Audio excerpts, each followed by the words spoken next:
Good morning everyone, my name is Tanveer Ahmed. I welcome you all for the today online learning class. तो last class में हमने देखा था कि किस तरह से कॉटन को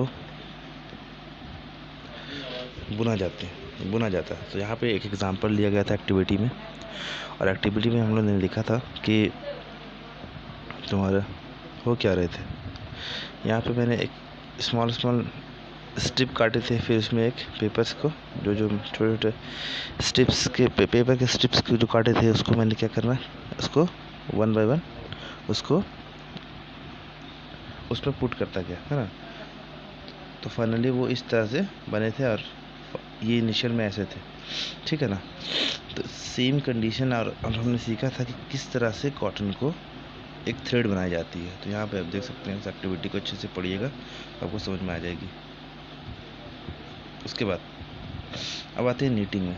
तो नीटिंग बताने से पहले सबसे पहले मैं आपको एक चीज़ याद दिलाना चाहता हूँ। घर पे आपके मम्मी देखा होगा अपने हाथ से ऊन के स्वेटर को बुनने का, ठीक है ना। तो वून में इसमें होती क्या है, चलिए देखते हैं। Recall how your mothers makes sweater for you at a home. The process of making a piece of fabrics from a single yarn is called a knitting. तो एक सिंगल yarn से जो भी मतलब कि हम लोग एक स्वेटर का फॉर्मेशन करते हैं, फैब्रिक्स बनाते हैं, दैट इज कॉल्ड कहलाती है नीटिंग कहलाती है। वो knitting is done either by hand और बाय द मशीन।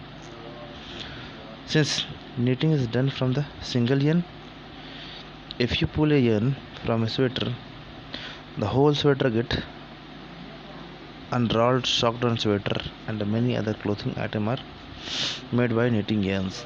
एक जो बंडल बनाया जाता है कॉटन का, वूल का, सिंगल बंडल से क्या किया जाता है, yarn से एक स्वेटर बनाया जाए। अगर मैं उसको पुल करूँगा तो पूरे का पूरा स्वेटर क्या होती है, खुल जाती है ना। तो वहाँ से इस प्रोसेस को समझा जा सकता है। Use of cotton, it is used for variety of clothing material like cotton saris, shirts, bags, bedsheet, curtain and other uphold items. तो कहाँ पे यूज़ की जाती है इसको, शर्ट्स बनाने के लिए, बैग है, बेडशीट है, curtain and other upholds item, है ना, सेकेंड में।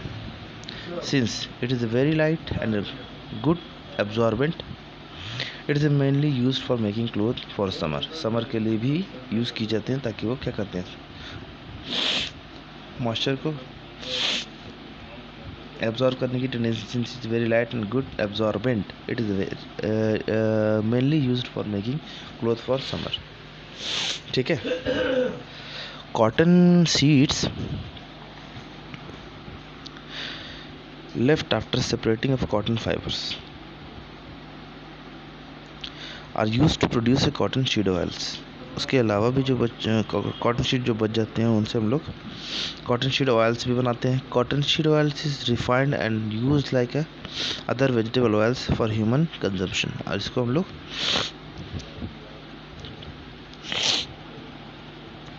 कॉटन सीड जो बच जाती हैं, उनसे हम लोग फर्दर फिर ऑयल एक्सट्रैक्ट करते हैं, जो कि किचन पर्पज़ के लिए ह्यूमन की कंजम्पशन के लिए यूज़ की जाती हैं। द कॉटन सीड मील्स खाल now left is used to feed livestock। अब जो खाल उसकी बचाती है कॉटन शीट की, उसको कहाँ यूज़ किया जाता है, उसको आपको क्या करते हैं, उसको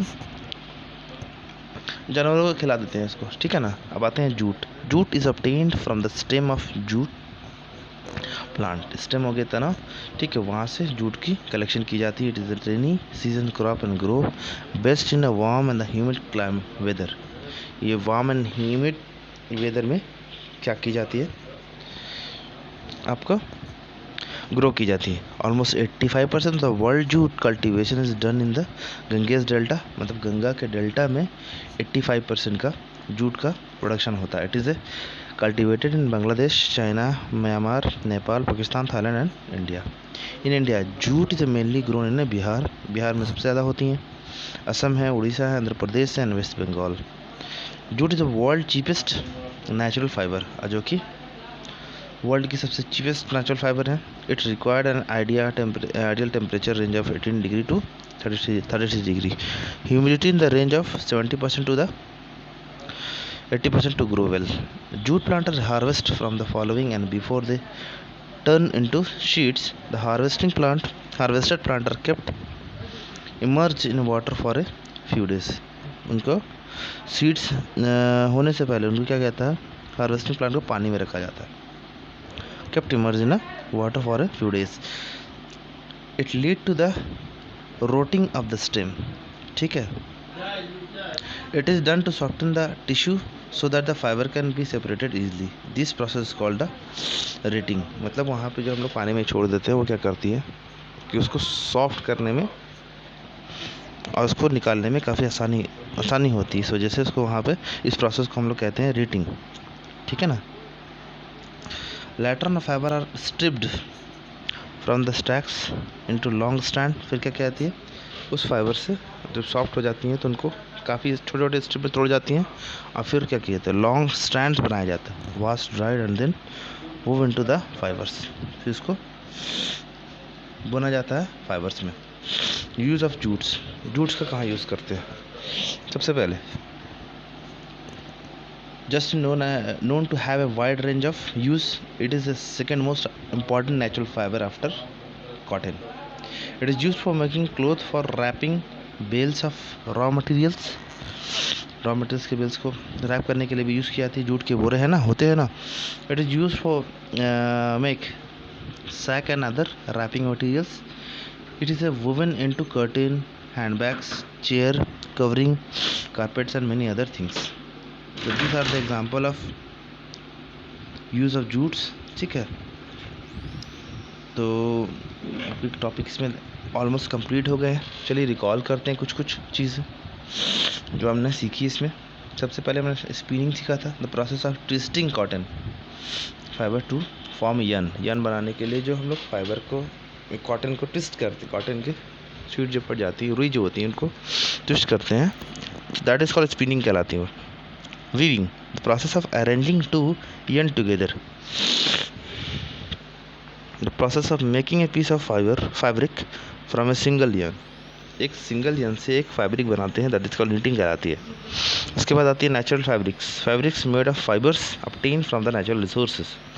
synthetic fabric manufactured in factories, single chemicals. ठीक है. तो कुछ क्वेश्चंस इसमें, कुछ क्वेश्चन नहीं है, आपके एक्सरसाइज के क्वेश्चन हैं. आपको उसको फिल करनी है, मतलब एक्सरसाइज के क्वेश्चन को बनानी है अच्छे से. ये रहेगा आपके लिए होमवर्क. आप इसे बना के रहेंगे ए और बी का पार्ट वाला. Answer in detail and answer in brief. Thank you. Have a glorious day.